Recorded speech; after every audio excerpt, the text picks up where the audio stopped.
pessoinhas queridas do meu coração, como vocês estão? Tudo bem? Voltamos, não é? Ao nosso segundo semestre de aulas. Como vocês passaram essas férias? Espero que todos estejam bem, né? Que tenham descansado, que tenham aproveitado, para voltar agora com mais disposição, né? Com mais interesse. Espero que todos estejam bem. Então, sejam todos muito bem-vindos ao nosso encontro de ciências. Desta semana, né? Nesta semana, nós vamos falar a respeito da célula. E vocês sabem, né, que nossas aulas são pautadas em nosso livro didático. Então, é necessário que vocês estejam em mão aí, acompanhando a nossa aula pelo nosso livro, tá bom? Então, vamos abrir na página 102 e vamos seguir até a página 107. Antes da página 107, tem aí as páginas de abertura da unidade, a unidade 2. Gostaria que vocês abrissem aí no livro, né, 100, 101. São essas duas páginas aí, para a gente observar essa imagem. Olha aí. Vejam aí a legenda. Pessoas se equilibrando sobre fita elástica na cidade do Rio de Janeiro. A prática desse esporte exige força, equilíbrio e rapidez para reagir à movimentação da fita e manter-se em pé sobre ela. Então, observe aí. Você já tentou fazer isso aí? Se equilibrar em uma corda? Será que é fácil? Será que é difícil? Deve ser bem difícil, não é? Nem todos conseguem. E tem que ser com muita prática, né? Só com muita prática que a pessoa vai conseguir fazer. Vamos lá. Vida, interação com o ambiente. A interação dos organismos com o ambiente é necessária para a sua sobrevivência. Identificar cheiros e sons que podem representar perigo são formas de perceber mudanças ambientais que permitem reagir a elas. Na maioria dos animais, a percepção do ambiente é possível pela interação entre sistemas de órgãos e substâncias, que, em conjunto, atuam na manutenção de todas as funções que mantêm vivos esses organismos. Aí, algumas questões aqui para a gente pensar. Como você cuida de sua saúde? De que formas a ciência pode ajudar as pessoas a manter ou a recuperar a saúde? Quando comparamos as características dos seres humanos, percebemos que cada um de nós é único. Apesar disso, muitas pessoas ainda sofrem com preconceito. Produza um desenho ou tire uma fotografia para representar a importância do respeito à diversidade e do combate ao preconceito. Agora vamos ao conteúdo em si, a célula. Vocês já viram a imagem dessa? Reconhecem? Olha o que diz a legenda. Células de mucosa da boca vistas ao microscópio óptico. Olha o aumento de 5.910 vezes. Olha aí. Vejam que ela tem formas geométricas, não é? E essa parte escurinha, essas bolinhas aí, elas representam o núcleo da célula. Vocês estão bem lembrados qual a estrutura básica da célula, não estão? Membrana, citoplasma e núcleo. Estão lembrados? A célula da cebola, né? Também parece muito com essa daí, com essa célula aí. Você já pensou sobre o que acontece com seu corpo quando você fica resfriado? Nosso corpo não funciona normalmente quando está doente. Então, ficamos indispostos, sentimos dores, o apetite é alterado, entre outras reações. É justamente o contrário de quando estamos bem, não é? Quando nós estamos saudáveis, né, sem ter nenhum problema de saúde, nós temos disposição, né? Não ficamos sentindo dores, a gente se alimenta bem, né? A gente tem disposição para correr, para brincar, para nadar, para praticar esportes, tem disposição para tudo. A partir do momento que a gente fica doente, então tudo muda.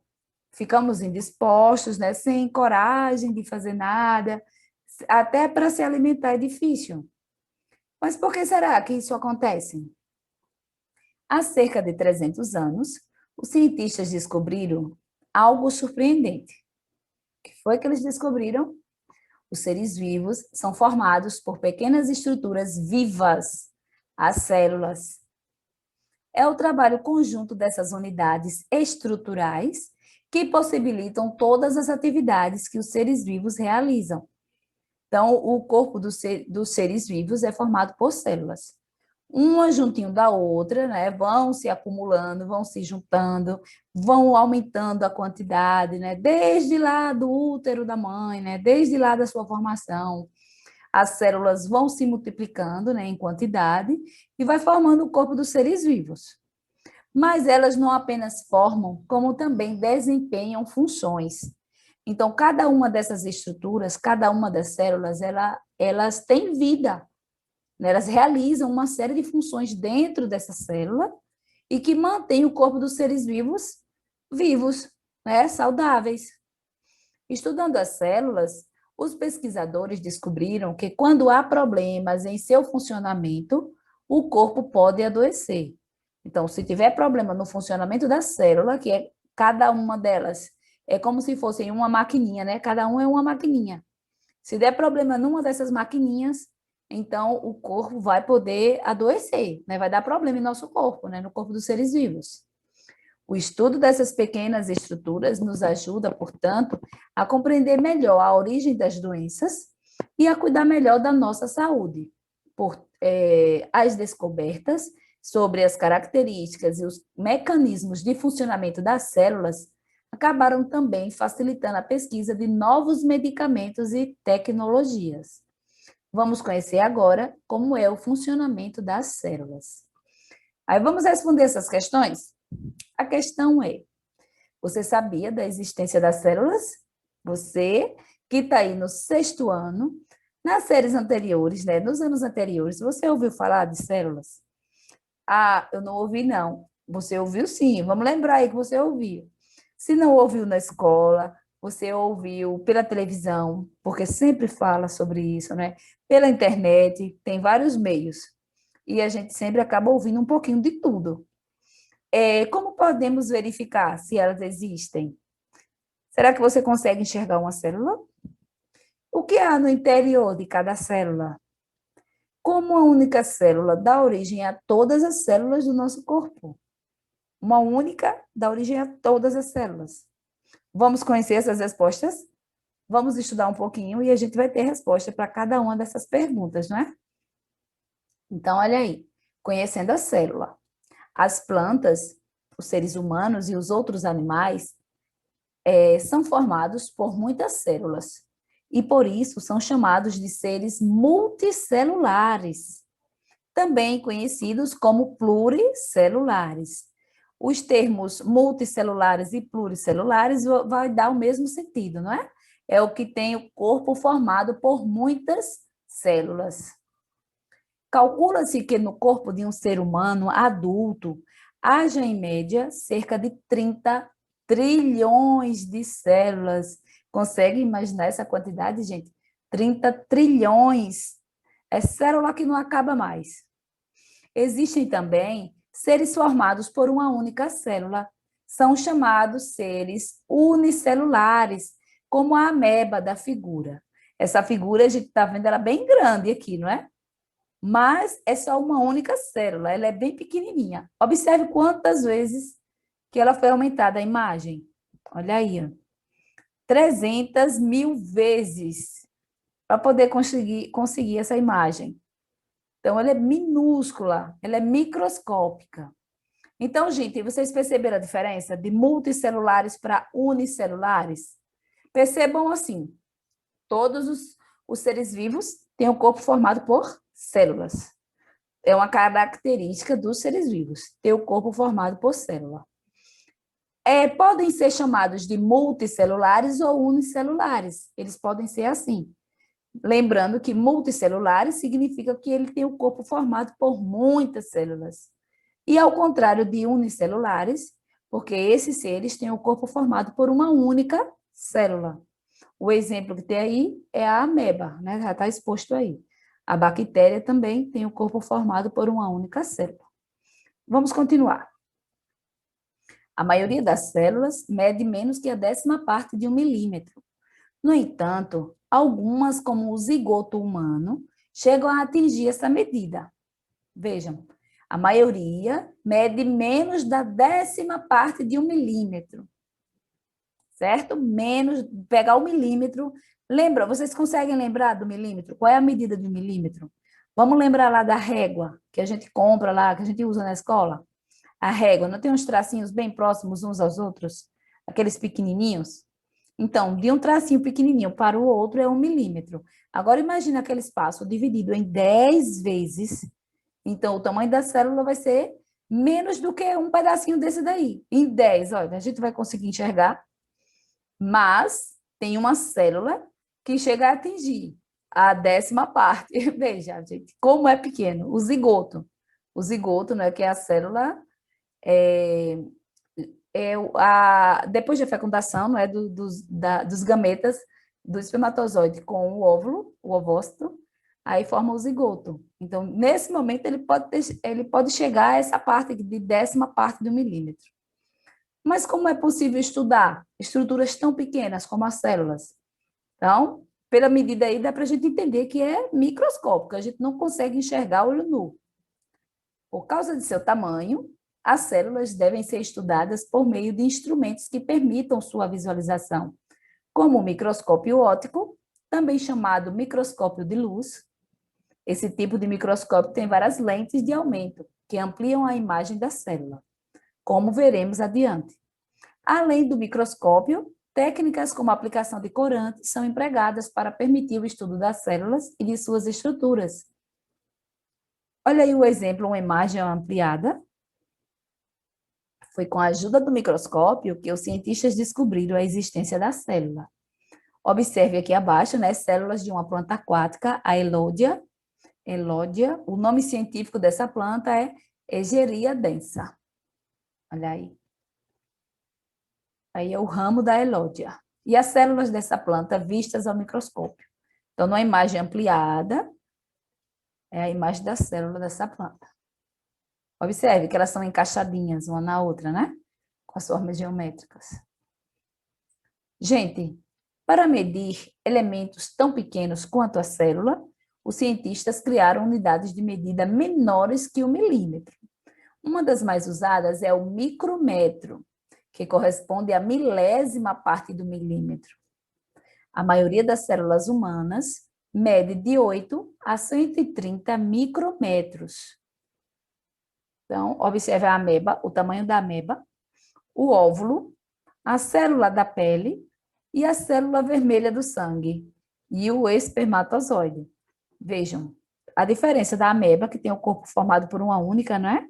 Uma única célula, mas isso aqui não quer dizer que ela seja grande, não é? Ela é pequena também. À medida que progrediam os estudos sobre as células, descobriu-se que ela se alimenta, cresce e realiza as diversas funções fundamentais para a manutenção da vida. A célula passou, então, a ser considerada a menor parte viva de um organismo. É a unidade estrutural, porque forma, né, o corpo, e funcional, porque desempenha funções. O ramo da biologia, que estuda as células, é denominado citologia.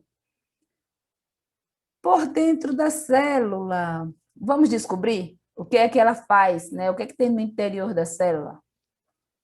Para uma cidade funcionar corretamente, é necessário que a distribuição de alimentos, né, o sistema de transportes, o fornecimento de energia, a remoção do lixo, o sistema de saúde e muitos outros serviços estejam em harmonia.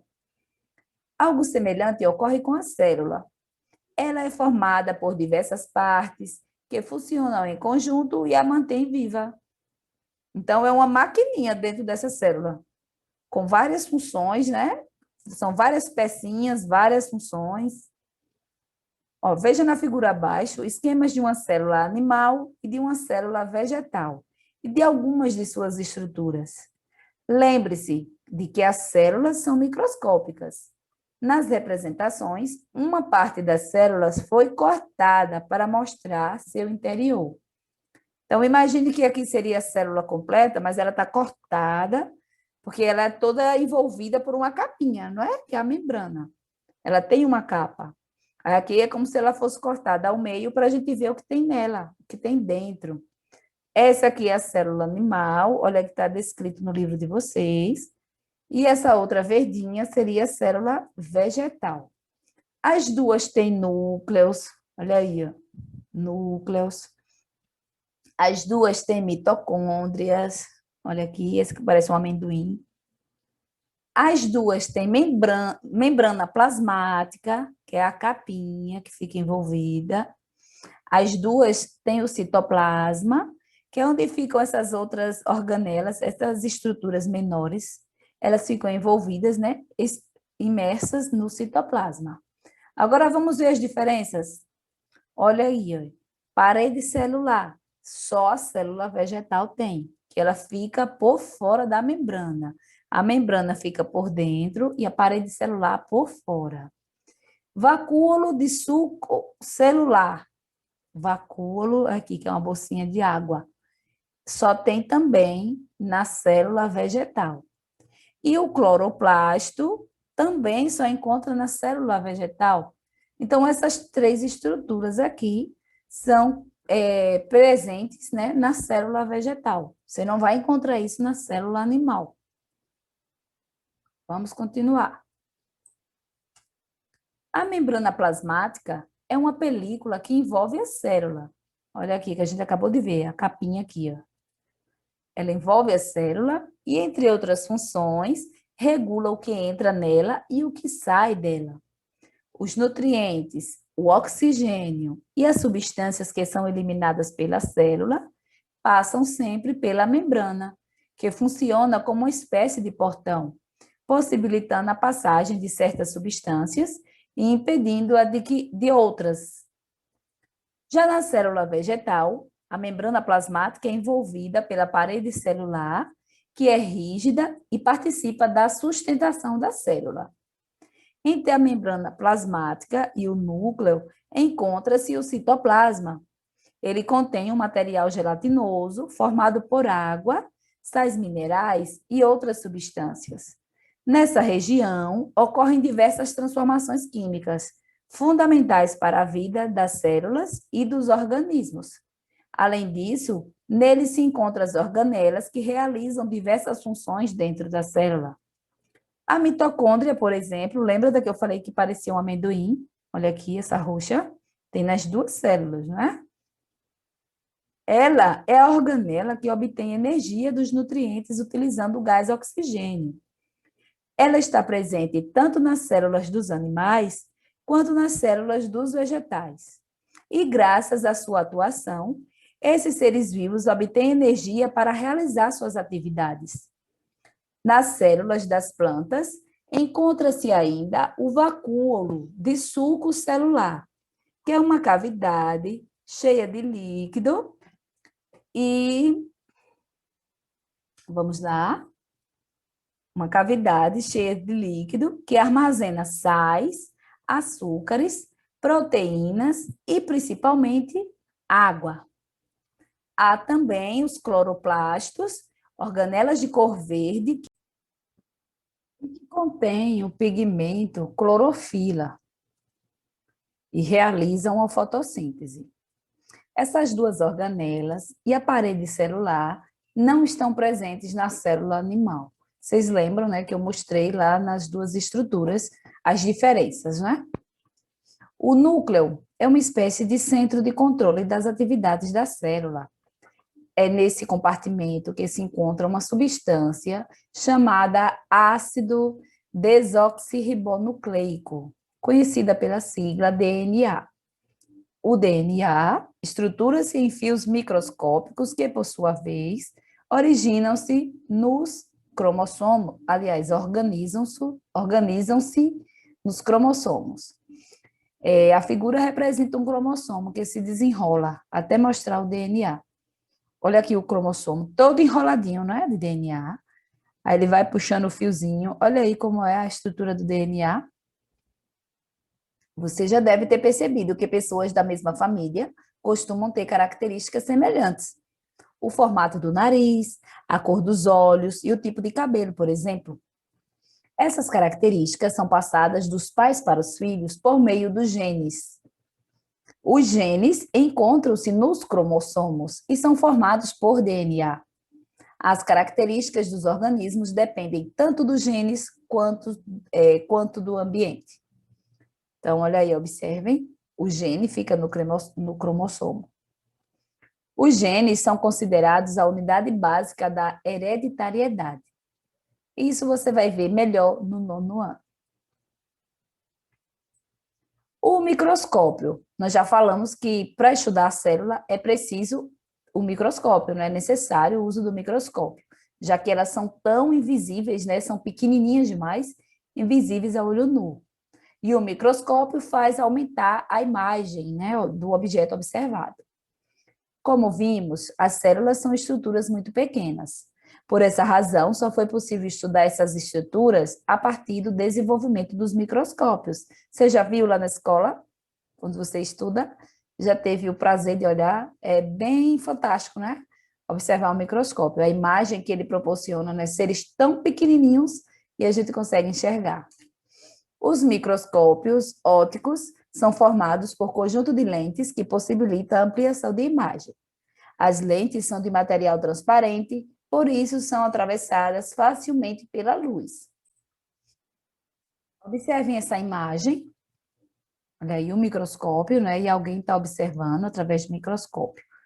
E as imagens que estão ampliadas. Vamos lá. O número 1, vamos seguir a sequência. O material a ser examinado é posto sobre uma lâmina de vidro com um pouco de água. Aqui está a lâmina, fica aqui abaixo da lente. Às vezes, também são usados corantes, produtos que tingem certas partes da célula e criam um contraste que facilita a observação. Na figura, célula da epiderme da cebola, vista ao microscópio óptico. O aumento é de cerca de 115 vezes, olha aí. A segunda, a platina, é a base que sustenta a lâmina de vidro na qual está o objeto a ser observado. Então, olha aí, a platina é onde vai ficar a lâmina. 3, vamos ver o 3. Os raios luminosos de uma fonte de luz atravessam o material e, em seguida, a lente chamada objetiva. Olha aqui, a luz vai sair daqui e ela vai atravessar a lâmina, não é? E o material que está sendo observado, que ele deve ser bem fininho, não é? É bem pequenininho. E a luz atravessa e chega até a lente. Olha aqui, a objetiva. Atravessa a lente objetiva. 4. A maioria dos microscópios tem um conjunto de 3 lentes objetivas, cada um com a capacidade de aumento diferente. Pode haver, por exemplo, uma objetiva que aumenta 10 vezes, outra que aumenta 40 vezes e uma terceira que amplie 100 vezes a imagem do objeto. A capacidade de ampliação do microscópio é representada pelo produto entre a ampliação da lente ocular e a ampliação da lente objetiva. A lente ocular é a que fica aqui, próxima ao olho, e a objetiva é a que fica próxima ao objeto a ser observado. Portanto, se a ocular aumenta 10 vezes e a objetiva aumentar 40 vezes, nós vamos multiplicar, né? 10 vezes 40. A imagem observada será ampliada 400 vezes. Vamos seguir para o número 5. Os parafusos macrométrico e micrométrico ajustam o foco da imagem. O micrométrico permite maior precisão. Então, olha aí, uma estrutura também do microscópio. O 6, a luz atravessa a ocular, lente que fica na extremidade do canhão, que é o tubo, próximo aos olhos do observador, e por onde ele observa a imagem. Também é possível acoplar uma máquina fotográfica para captar a imagem do objeto de estudo. Então, é dessa forma o funcionamento do microscópio óptico, né? A invenção do microscópio e a descoberta da célula. Gente, o microscópio, como muitas outras invenções, foi aperfeiçoado ao longo do tempo, graças ao trabalho de vários técnicos e cientistas. Vejamos um pouco da história dessa invenção. Os primeiros microscópios, que eram simples e ampliavam a imagem do objeto de estudo apenas cerca de 20 vezes, teriam sido criados por volta de 1600 pelos fabricantes de óculos holandeses, Hans e Zacharias Janssen, pai e filho. Em 1665, o cientista inglês Albert Hooke observou fatias finas de cortiça com o auxílio de um microscópio que ele construiu, associando duas ou mais lentes dentro de um tubo de metal. Então, veja aí na figura o microscópio que ele criou. E olha o que ele observou. Olha aí. Hooke conseguiu ver pequenos espaços na cortiça que chamou de células, que significa célula, né? Um pequeno cômodo. Olha aí. Cada um espaço desse foi uma célula que ele deu o nome. Hoje sabemos que o que Hooke observou na realidade era o envoltório das células vegetais, a chamada parede celular. Dentro do envoltório havia um espaço vazio e já sem vida, pois as células que formavam o material original tinham morrido, já tinham sido decompostas, restando apenas a parte mais resistente, que é a parede celular. Então, cada uma dessas estruturas aqui é a parede celular. A célula em si já havia morrido, né? Então, ela já havia sido decomposta. Então, não estava, por isso que estava vazio. Só existia a parede porque era a parte mais resistente. Em 1674, o comerciante holandês de tecidos Anton van Leeuwenhoek, olha gente, que nome, nem sei se é assim que lê, né? Leeuwenhoek, afirmou ter descoberto uma diversidade de animais em uma gota de água. Leeuwenhoek tinha notável habilidade para polir lentes, até ficarem muito finas, e com potencial de aumentar a imagem dos objetos até 300 vezes. Seu objetivo era usar essas lentes para examinar as fibras dos tecidos. Mas ele ampliou seus estudos e acabou observando também micro-organismos com apenas 0,003 milímetros de comprimento. Leeuwenhoek disse uma vez que tudo o que descobrimos até agora é insignificante se comparado ao que podemos encontrar no grande tesouro da natureza. E ele não estava exagerando. Os seres microscópicos constituem provavelmente mais de 90% de todos os indivíduos do planeta. Então, imagine quanta coisa não está aqui ao nosso lado, que a gente não enxerga, hein? Porque são microscópicos. Contudo, inicialmente, essas descobertas não tiveram muito impacto na comunidade científica. Foi somente no século XIX que os estudos microscópicos ganharam importância. Gente, agora nós vamos seguir para a atividade. Nós temos as questões de 1 a 4 para responder. Então, a primeira questão. Como os cientistas conseguem estudar as células, estruturas tão pequenas? Então, nós já compreendemos, né, a partir da nossa leitura aí dos textos, que eles conseguem estudar células, mesmo sendo estruturas invisíveis a olho nu, com o auxílio de instrumentos, né, adequados e também o uso de corantes, não é? Então, é necessário um microscópio para que ele consiga observar a célula, porque o microscópio, ele aumenta a imagem dos objetos, né, estudados, observados. Então, da célula, ele aumenta o tamanho da célula, a imagem que a gente vê é grande. Então, é graças a esses aparelhos que os cientistas conseguem estudar. Segunda questão. Sabendo que determinada célula tem 10 micrômetros de diâmetro, qual é o tamanho dela em milímetros? Nós já vimos qual é o micrômetro, corresponde a quanto do milímetro, gente? Vocês lembram? O micrômetro, ele corresponde à milésima parte de um milímetro, não é? Então, 10 micrômetros vai ser quanto? A gente vai fazer um cálculo simples aí. 10 vezes, aí o milímetro vai ser 0,001. Aí esse cálculo, 10 vezes o milímetro, vai ser igual a 0,01 milímetro, certo? Gente, a questão 4 e 5, vocês vão tirar as dúvidas com o professor, tá bom? Então, até daqui a pouco, já já a gente se encontra na nossa segunda videoaula semanal. Fiquem com Deus.